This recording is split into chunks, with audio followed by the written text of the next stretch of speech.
It is Thursday, November 3rd, 2022. This is another edition of Baseball Today, presented to you by SeatGeek. That is my man, Trevor Plouffe. I am Chris Rose. Producer Dan along for the ride as well. Oh, man. We got ourselves a series, don't we? This means we're going to be working Saturday and Sunday. I just want to put that on your schedule. I'm in. I'm a workaholic. You know me. It's all I do is work. Okay, good. Because now the series is tied at 2. We are definitely going back to Houston for Game 6 on Saturday, but we're still trying to digest what we saw last night. A game started by Christian Javier, closed out by Ryan Presley, gave us the second no-no in World Series history. Real Muto. Bouncing ball to third. Picked by Bregman. Throw across in time. The Astros have a World Series no-hitter.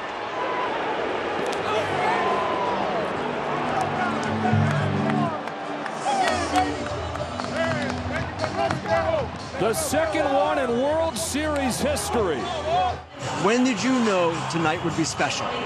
Yeah, I just came out holding on to God, trying to be positive, trying to take the strike zone. It's funny, my parents today told me I was going to throw a no-hitter, and thanks to God, I was able to accomplish that. They told you were going to throw a no-hitter? Yeah, they told me last night. Okay, let's start with that part. Mom and Pops, you're awesome. You're the most positive people ever. You know, like, because parents were always like, oh, you can do it. You're going to do great today. I don't know if I'd ever have the cojones to tell my kid you're about to throw a no-hitter in World Series. I love it. It's just like, you know, they were trying to pump them up and it worked. And now they're looking like freaking prophets out there. I love it. I used to say I was going to hit a home run every game. And then when it came true, I was like, see, I told you I was going to hit a home run. Yeah. But Javier, I mean, he was the story of the night, dude. Totally. Absolutely incredible. Yeah, he was great. We talked about it yesterday, how he hadn't given up a run as a starter since September 7th, covering 5 starts. And we were like, well, do we expect something similar? And I was like, yeah, he'll probably give up 2 runs. I mean, come on, it's the Phillies at home in the playoffs. Unreal. When you saw some of the swings they were taking, I mean, you understood what was happening. You know, he was living at the top of the zone. He has that heater that just doesn't come down. And you just saw some of the facial expressions. Bryce Harper, when he struck out, just like, I don't know what's going on. Castellanos talking about it after the game. He goes, you know, you have to cheat to this pitch. He goes, and you saw what happened when I tried to do that in his first at bat. Got a bunch of sliders, didn't look too good on it. And that was, you know, I know we have the no-hitter, and it was a beautiful performance by Javier. And you just mentioned some of the stats that he's putting out there, the last 5 starts, even this postseason, I think hitters are 2 for 38 against him. Like, think about that for a second. 2 for 38. Like, he's doing it. He's reaching his potential. That's what Dusty was talking about. But then you go to Abreu. He goes right through the middle of that order, strikes them all out. Then you go Montero, who's been lights out. Then you go to Presley. I mean, this was a game that shows just how dominant Houston can be. Like, I understand their runs came in 1 inning, you know, big explosive inning, but the professional at bats they had that inning are telling. You know, the defense showed up, the pitching showed up. They can come in and cut through one of the best offenses in the league, a team that just hit 5 homers the game before to set a World Series record. The next night, Astros like, I don't care. We're going to no-hit you, and then we're going to erupt for 5 runs of our own. It's a scary team. You know what I hated, though, last night? Was the number of people, and even I put this on Twitter, I said it's weird. Like, it's weird because I don't know how to feel, and I will be honest with you, I didn't know how to feel. Like, I wasn't as excited as if it had been a singularly pitched no-hitter, that it was a team effort and all that stuff. I don't know if that's because I've been conditioned to believe that these aren't no-hitters or whatever it is.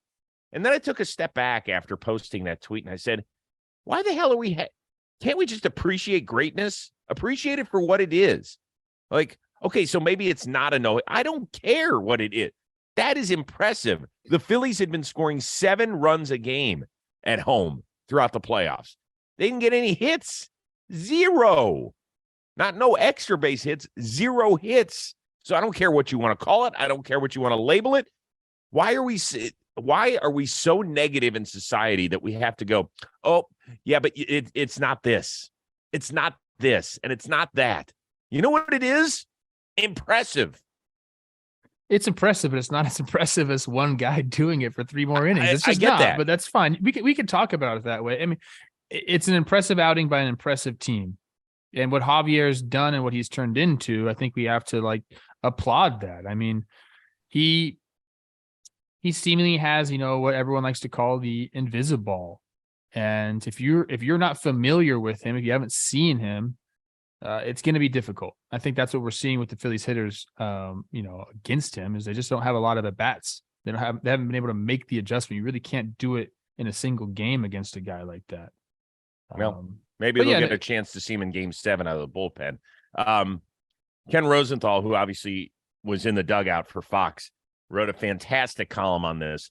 And one anecdote he had was early in the game, he got a text from Kevin Cash, the Rays skipper, who said, that dude is the nastiest pitcher in this entire series. And Ken's like, what? Like, there's Wheeler, Nola, Verlander, Fromber. And they're like, really? It's Christian Javier? And he said, yep, that's the nastiest dude. So there was a lot of good information in Ken's column, no question. But as far as the post-game MVP, my vote goes to Kyle Schwarber, who had to answer a very interesting question. Just to be part of this end of baseball history, just how does it feel when you realize that this is just the second World Series no-no? Yeah, I really don't give No, move on to tomorrow. It's cool. We'll be in the history books, I guess. Thank you, Kyle. How does it feel to be a part of history? For anybody that wants to get into the interviewing profession, here's the better question. You'd been scoring 7 runs a game in the playoffs.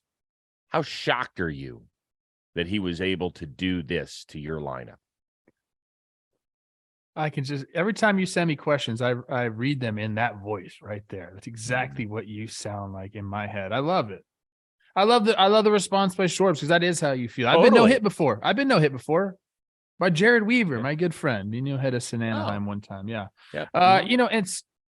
It's what we preach as hitters, as position players. You got to move on, dude. Like, for better or for worse, I don't know if that makes us better in life. I think it does. Being able to move past your failures, I think, is a good thing for life. But hitters have to do it. You can't survive in this game the sport if you're thinking about yesterday, good or bad. And that's just the truth. So I think that's the mentality that was set by, I know Topper talked to the team after the game. There were some reports on that he just came in and said, last time we got no hit, we won the next day. Mm-hmm. Like, that's it. Who cares what happened? And, I don't think I think it's more of a tip of the cap thing than like a shame thing, for the Phillies. Absolutely. Just tip your cap. This guy's nasty. We haven't seen him before. He was beating us with his fastball. And then when we tried to cheat to that, he would throw a slider, had us off balance all night. So it's a perfect response. And I think I genuinely think they actually feel like that too. One other quick note before we move on. 1956, Don Larson throws the perfect game against the Dodgers. Next game, Dodgers win 1-0 on a walk-off by Jackie Robinson. So just have that in your back pocket as you're watching Game 5 tonight. Okay. Alex Bregman was the one that blew open the lead with a 2-run double in the 5th. Is he the most important cog in Houston's offense? Oh, I mean, maybe because he sits right in between Jordan and Tucker. So there's that lefty lane that they tried to expose last night, and he's your right-handed bat to go against that, even though we know Jordan is the same hitter against lefties. So that's kind of an interesting thing to think about, because they keep trying to go with this lefty lane, but Jordan's just as good. But yeah, Bregman's at bat right there too. That is contagious. I think that's, when you watch him hit, he just puts together good at bats. And when you have that example in front of you, and even the way he does it, choking up, kind of keeping his hands inside the ball, he's not ever trying to hit homers, but he knows that if he gets the barrel to the ball, he catches out in front, he's going to hit a homer. And that's such an important place to get to as a hitter. And, you'll be there for most average hitters will get to that point for a while and then lose it. You start getting big again, or you start getting behind the ball, whatever it is, you lose that feeling. But it seems like Bregman is an example of that feeling every single day. And if you're watching him hit, I think it makes it easier for you to get back to having those good at bats, not being afraid to get jammed a little bit. I think that's really important. I know that maybe some of the new school hitting coaches won't tell you that, but sometimes you need to get fucking jammed, let the ball travel, so you understand that, that fastball doesn't necessarily can't beat you that much. You might just foul it off. So he's an example of that. 0-2 takes the fastball by Alvarado the other way, broke the game open. He's special. He's a special player, especially in the postseason. The answer is yes. He is the most important cog because when this organization has been rolling, Bregman has been the energy drink, if you will, to it all. Yes, because before the revelation, what kind of energy the drink is he? Scandal, Is a sugar energy drink? Is he? Oh, I don't know. One of the I new don't drink that age shit. healthy stuff. I don't drink that shit. So whatever you need, I'm high on life. Okay, I don't need that stuff. I just roll.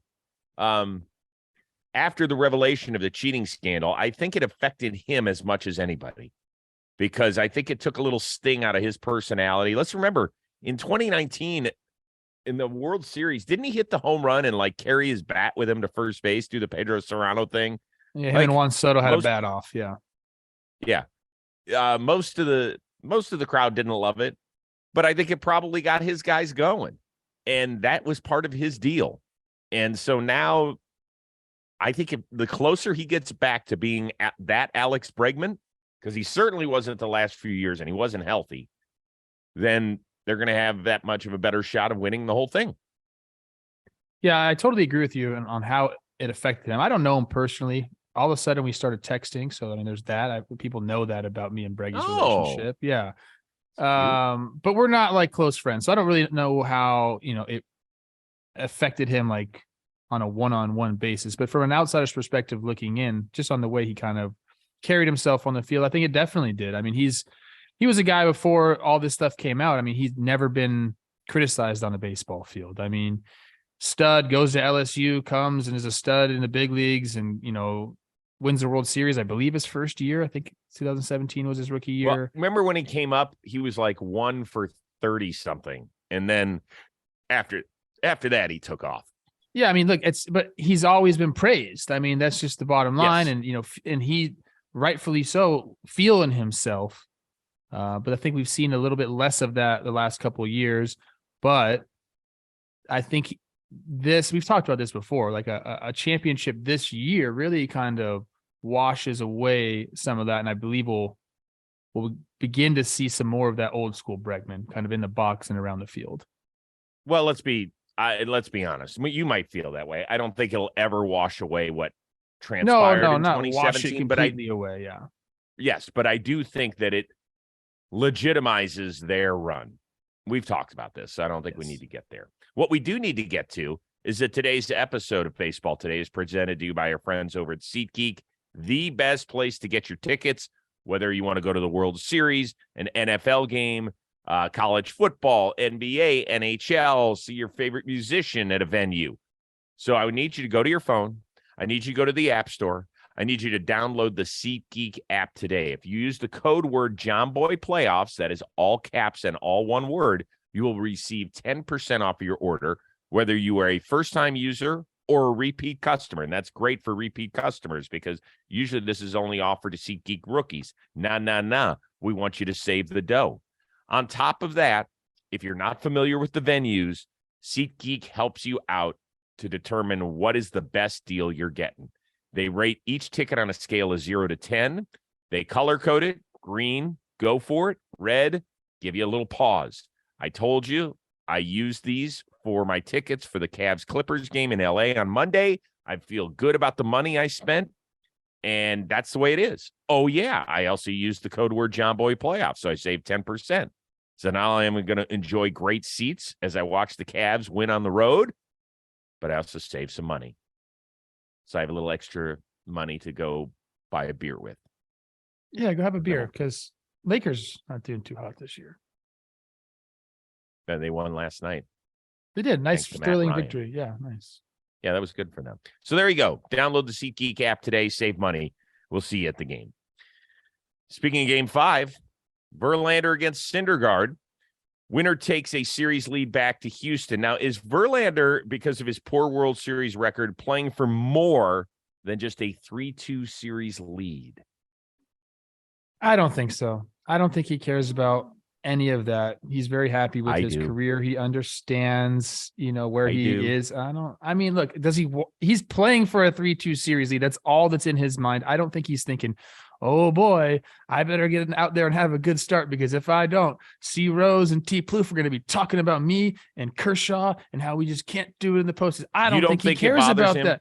No, you don't think it bothers him that he has the worst ERA in World Series history with at least 30 innings pitched? You don't think it bothers him? I don't, because that's one portion of his career. He's had a stellar Hall of Fame career that he can point to about 1,000 other instances where he's the best pitcher. So like, I don't think it does. He's not that type of person where he's like worried about that little shit. I think he wants. Okay. You tell me, because I don't think he is. I think all he cares about is taking a 3-2 lead back to Houston. I think he's made no bones about it throughout his career that it is part of his DNA that he wants to be the best. And it's part of what has made him one of the best of this generation. Do you think he honestly is okay with having the worst ERA in World Series? I didn't say that. I didn't say that. I didn't say that, Chris. But he's not okay with it. So he wants to throw a gem. He wants to throw a gem because you don't want to ever have, if you're an elite pitcher. Well, you're right. He was great. He won 3 Cy Young awards. He won a couple of World Series, whatever it is. He won an MVP. Here it comes. But you don't ever want that part of the program. How long have people discussed Clayton Kershaw's postseason averageness?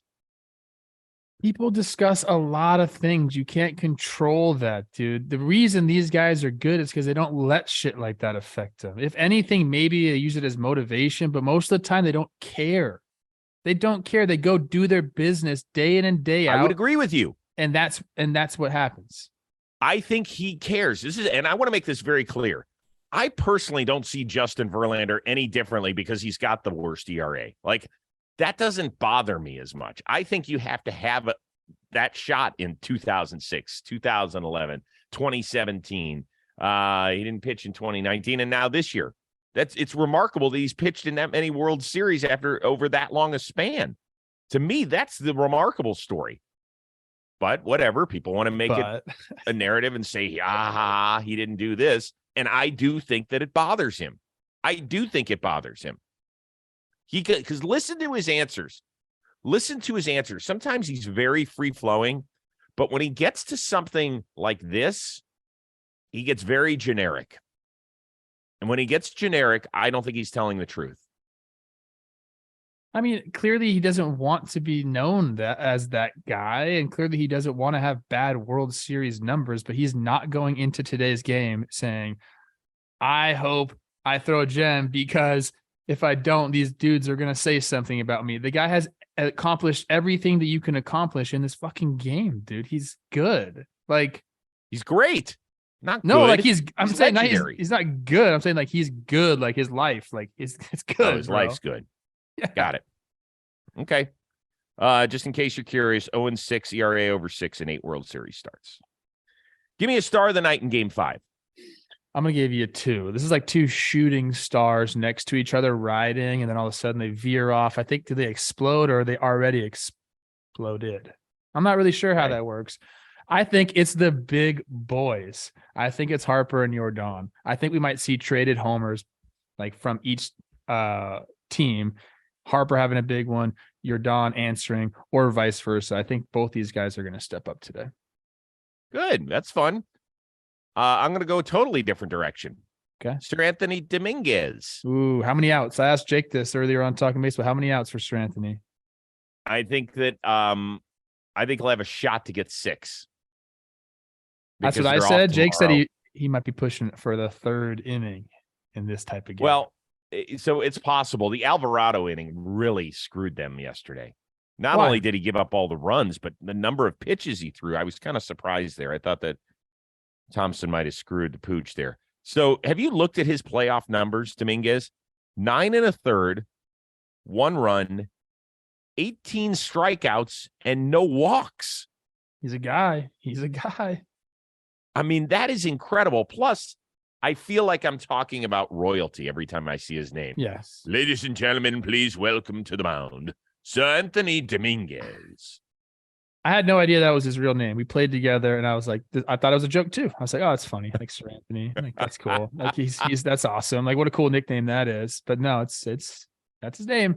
And I mean, even back then, we saw how special he was.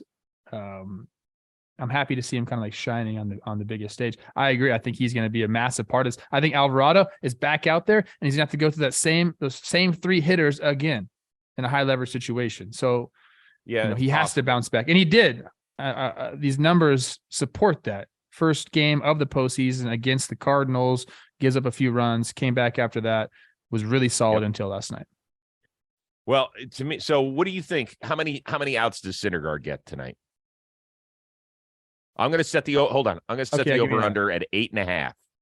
I think under. I think there's a super short leash today. I think he might get into some trouble, and then Thompson just kind of gets him out of there. Especially with the off day tomorrow, I think they're gonna have to cover a lot. We're gonna see a lot of different pitchers today. I would agree. And by the way, Sir Anthony Dominguez might pitch in the 4th. Right? I mean, if I don't think let's so. say it's I don't think so. I don't think Topper brings him in. And I don't know, man. Maybe like what a if they have a dire situation? Maybe. Wait a second. What if they have a 3-2 lead in the 4th inning? I'd be interested. I don't think what's the earliest he's pitched in the postseason like this? I don't care. This is totally different. This is a full bullpen game. We know that. It seems like Alvarado's more that guy for him, like early inning high leverage. But if they have a lead and he could get them somehow to the 6th with a lead, dude, that's huge. That's huge. Yeah. Yesterday was 1 inning. It was the middle of the game. Because that's what it's been all series. If you play that game and say, no, I'm saving him, you could get to the 6th inning and be down 5-3. And then what? He's got his work cut out for him today. There's no doubt about it. That's why I love long series. God, this is going to be fun. We are done with October baseball, my people. We are in November. The World Series is getting late, and if you want to bet on the action, join me and bet with DraftKings Sportsbook, an official sports betting partner of the World Series. We're still running the same promo. If you bet $5 on your team to win a World Series game, and they do win, DraftKings will put $200 in free bets in your account if that happens. $5, you hit it. They put an extra $200 in free bets. If you want to boost those winnings, check out DraftKings same game parlays. All you have to do is download the DraftKings Sportsbook app now. Use promo code JOHNBOY. You bet $5 to win $200 in free bets if your team wins. That's only at DraftKings Sportsbook with promo code JOHNBOY. Minimum age and eligibility restrictions apply. See show notes for details. MLB trademarks used with permission. I'll see you there.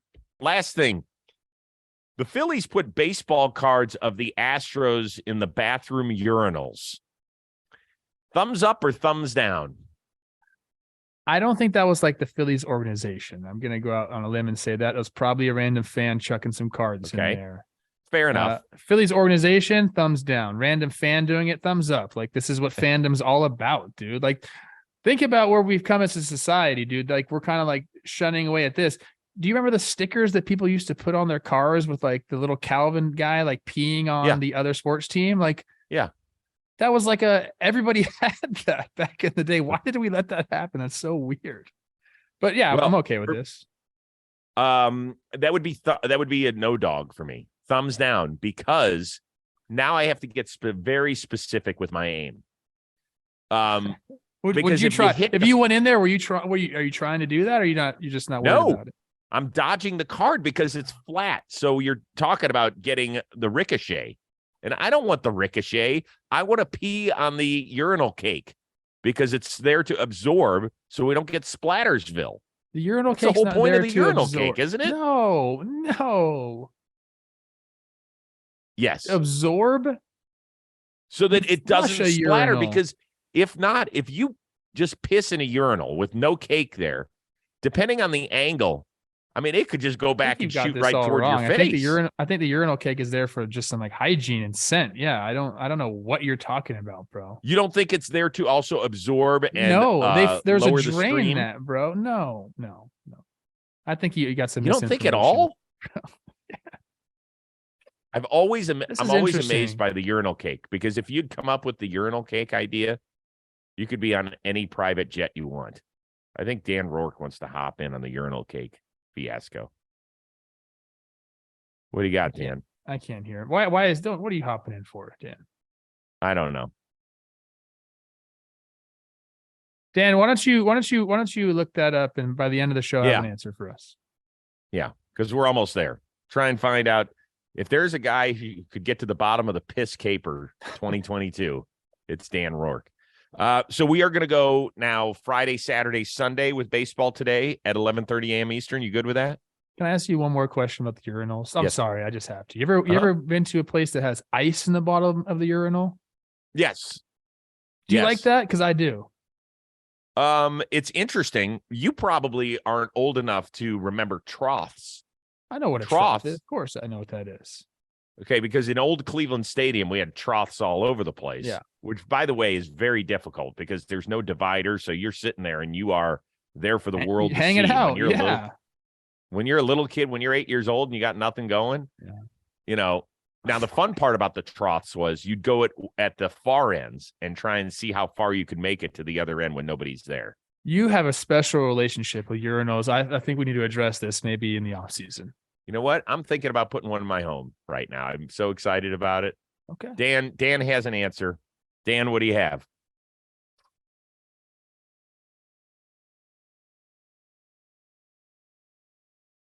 Yeah. Okay. You have, All right. I don't know where you came up with that, C. Rosie. Well, because every time I've peed on a urinal cake, it's dampened the spray. Okay. All right. I guess we're done for the day. Is it You need amazing to that sign the most off, time bro. we spent on any of the 5 questions was on the urinal cake today? God almighty. All right. We are back at it again on Friday morning. We will break down game 5, get you all ready for the travel day, all sorts of fun stuff. For one-of-a-kind producer, the urinal cake king, Dan Rourke, and Trevor Plouffe, I am Chris Rose. We'll see you Friday on Baseball Today.